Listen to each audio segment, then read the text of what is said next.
Alright, so we are back on topic with Nissan Xterras right now.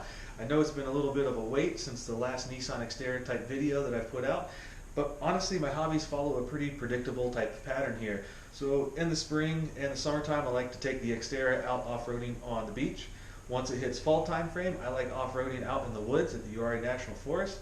Once it gets into the winter time frame, then I start looking at snowboarding, and this winter I've also been taking on a lot of home improvement projects.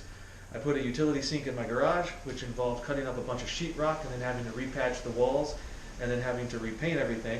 And then I also did a tile job that took way much longer than it should have, because once you take off old tile and then you take out sheetrock and see someone else's wiring job, then it turns into an electrical job as well. So I've been working on a lot of that stuff inside the house for the winter.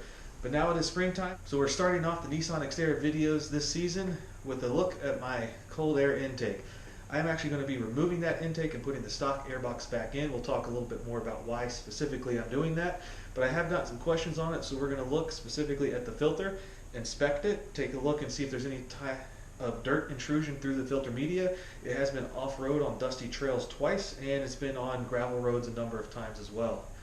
So let's go ahead and take a look as we go ahead and put the stock airbox back in. So the first thing that I notice as I remove the filter is this bracket has completely broken off the corner of my mass airflow sensor housing, so that's going to have to be replaced. That's unfortunate. Looking at the filter itself, you can see those witness marks where it's been rubbing through the filter media. It hasn't made it all the way through. I have been aware of this and I've been watching it to make sure it doesn't go all the way through the filter media.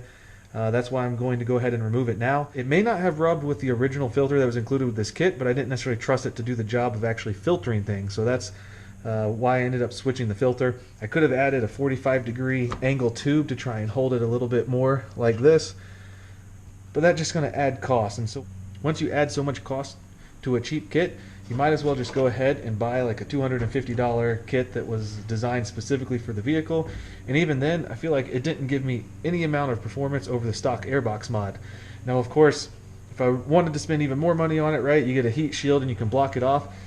But ultimately, I just came to the realization of, what in the world am I doing putting this on my truck? Literally every modification I've done for my truck has been to make it better off-road. So why would I do something that has a risk of hydrolocking your engine and basically destroying your truck? So that's why this thing's coming out, putting the stock airbox back in. One commenter actually posted below with the video of him hydrolocking his engine with a similar intake like this. Of course, he was off-roading and going through a big mud puddle.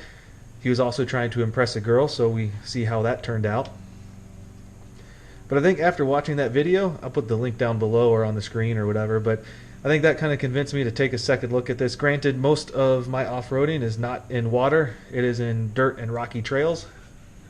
But still, like I said earlier, all of the mods that I've done to my truck is about off-road performance, so why would I do something that actually makes it worse?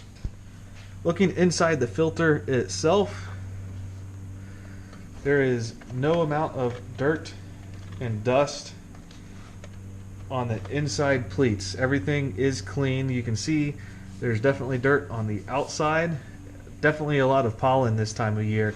So the filter itself, I think the AEM Dryflow filter does a good job of actually filtering the air, but definitely my setup for this cheap short ram intake, not good enough. So here's a good shot of the outside tube. You can see I can put finger marks through all the dust on the outside. Looking on the inside of that tube, still very clean. No dust on the inside of the tube. So again, that points to the filter was doing a good job, and hopefully I wasn't leaking too much dirt through my mass airflow housing. AEM Dryflow air filters, I like them. They look like they do a good job. I would not recommend going with kind of a pieced together piecemeal kit like I did with a cheap Amazon kit. Straight up, look at my old video on the stock Airbox Mod, and that's what I'm going to recommend. Either stock Airbox Mod or pair it with a snorkel. That'll be the best thing. Of course, when you go back with the panel filter, you can do normal paper filters, but this is also the AEM Dryflow panel filter. So this is similar type of material as the cone filter I took off. So this is what I'm going with. It has all of the benefits or perceived benefits of a quote-unquote cold air intake, none of the risk factors. So that's why I'm going back to the stock Airbox Mod.